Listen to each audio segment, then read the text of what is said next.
Okay, now that you have read these sections and tried to answer the questions on your own, we're going to go over the answers and kind of summarize what you read. So, under the changes in motion, the only yellow word was acceleration. Usually, what do you think of when you think of acceleration? Bryce? Like speed up something? Yeah, it's speeding up. Could it also be slowing down? Yes. Yes, okay? So our brain usually goes to like the starting and going faster and faster, but acceleration could also be slowing down, okay? And it says, when we speak of acceleration, we usually mean going faster and faster, but in science the word acceleration means any change in motion, okay? Any change in motion, so it could be faster or slower. Question number 1 said, what kind of motion do the people on the escalator below have and why? Raise your hand and tell me what you came up with. Maya? People have uniform motion because they were going on a straight path. That's correct. They were in a uniform motion. If you missed this one, fix it. Number 1 on page 67, they are in a uniform motion. Okay? And Maya said because they are not, what'd you say? They're going in a straight path? Okay? So when you get on the escalator, do you have to move? No, you just get on and it does the work for you. It takes you in a straight path, either up or down. But the actual reason is their speed. So Maya's isn't wrong when she said they're going on a straight path. You could leave that and just add to it. Their speed and motion, and direction, it's a D. Their speed and direction are not changing. So Maya hit on the direction not changing by saying they're going in a straight line, but also their speed's not changing. When they get on, escalators go at a constant speed. They don't get faster and slower. They could stop if they're turned off, but they're in uniform motion. They're not changing directions, and the speed is remaining constant. Finley. The people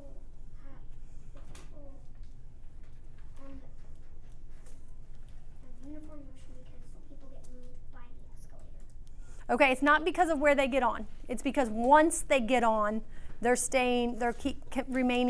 keeping a constant speed, and they're not like turning left or right. So just change it to their speed and direction are not changing. Okay, let's go ahead and turn to the next page. I think there are a couple questions on page 68. Number 2 said, read the second paragraph again, circle the main idea, and underline 2 details. Max, what did you circle? Inertia is that word. Everybody say that. Inertia. Okay, now, you guys have probably never heard that word before. The definition says the tendency of an object to resist any change in motion is known as inertia. When your mom hits the brakes hard, what does your body do? You go forward. What pulls you back? If you're wearing it. The seatbelt's supposed to pull you back. That's inertia. Because when your mom is driving 65 miles per hour, your body is traveling 65 miles per hour. When the car stops, your body does not have brakes that stop. The inertia, your muscles are what stop you, or the seatbelt. That's inertia, that push or pull that your body's resisting a change, okay? So that's inertia. When you go up over a hill, or let's say your mom's driving a little too fast and you go over railroad tracks, you physically come up off of the car seat because the car goes up, your body goes up, and then it has to come back down, okay? That's inertia. So Max said he circled that sentence, and that is correct. The tendency of an object to resist any change in motion is known as inertia. Should be the sentence that you have circled, not a single word. Okay, 2 details. Lori, give me 1 detail you underlined.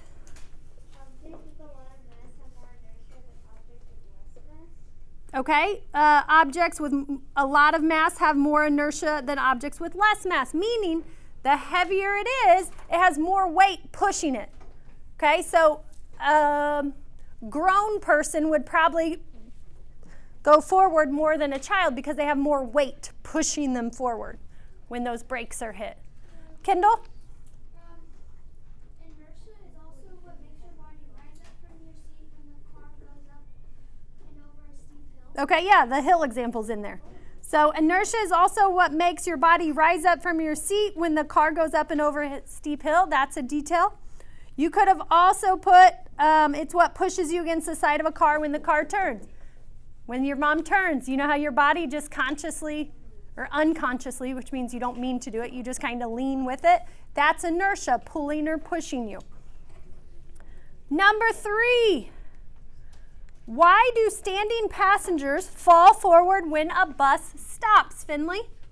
When the person driving hits the brakes, they will go forward because the speed went down from fast to What's the scientific word that pushes them forward? acceleration. Not acceleration.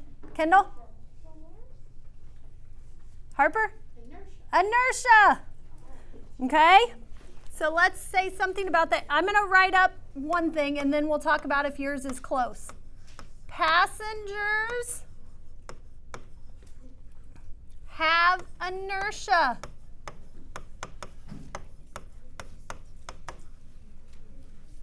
Okay? And tend to keep moving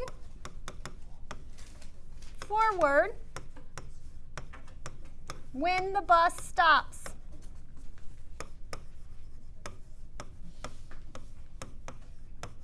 Okay, so you should have said something about inertia, which keeps them moving even when something else stops. Is it a bus or a train? Bus. Okay? Usually the inertia, you go forward until another force acts upon you. If you're in a car and your mom hits the brakes, one, you either hit the dashboard, the seat in front of you if you're in the back seat, or your seatbelt is the force that pulls you back. Okay? In a car, when you're driving and your mom turns the corner and you lean to the side, what force usually pulls you back?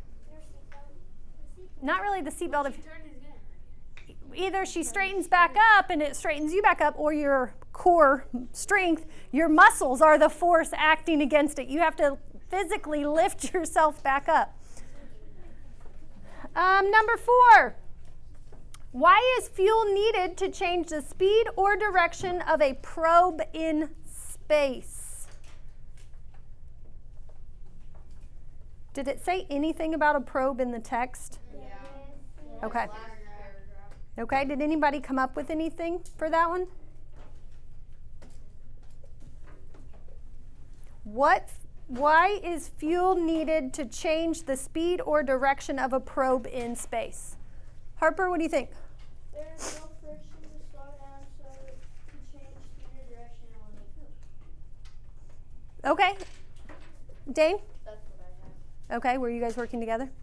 So a probe is like a giant computer-ish machine that floats in space to collect data.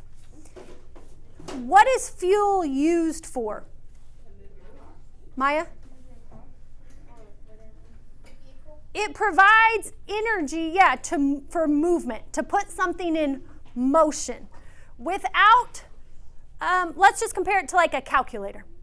If I throw a calculator up in space and I want to move it around, I would have to physically like grab it and turn it because it doesn't have a motor that I could turn on to get it to set it in motion. Okay? So a probe, they have to have fuel in it so that they can get it to turn when they want it to turn. It just gives it something that we can use to set it in motion. Okay, that one's kind of a weird one. We're not going to fix that one. Whatever you had, we'll just go ahead and take it. It's fine. Don't worry about it. That one was a challenge one. Number 5 on the next page. The bowling guy up at the top says the following bowling ball has inertia. The inertia will keep it rolling for many meters, even after the player releases it. Use blue to color the part of the arrow where a force is pushing the ball. And red to color the part of the arrow where the ball is moving only by inertia. We'll just put force and inertia. We're just going to write it in. Let me try and draw this for the people at home. Okay, all I'm going to do is draw the arrow. Here's the ball.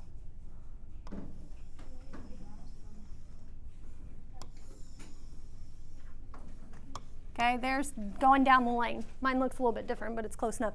Where is there force being applied? Abby? The hand. Yeah, his hand is the force. So whenever he lets it go, what's coming into play? Inertia. So about where in our arrow will the force stop and the inertia start? Reese? When you let go of the ball. So like in our arrow, about where do you think that would be? Like somewhere around where not where the arrow was, but like almost like behind the arrow. Okay, so what about like right here? Why not? Because it's when it hits the ground, right? So where our arrow kind of flattens off, so kind of draw where it looks like it would kind of hit the ground. It looks like kind of right in the center. This side, somehow write force somewhere around it. And on this side, inertia. So at any point when his hand is on it, his hand is applying a force. Once his hand lets go, that ball is going purely on inertia. Okay? And we are going to stop there.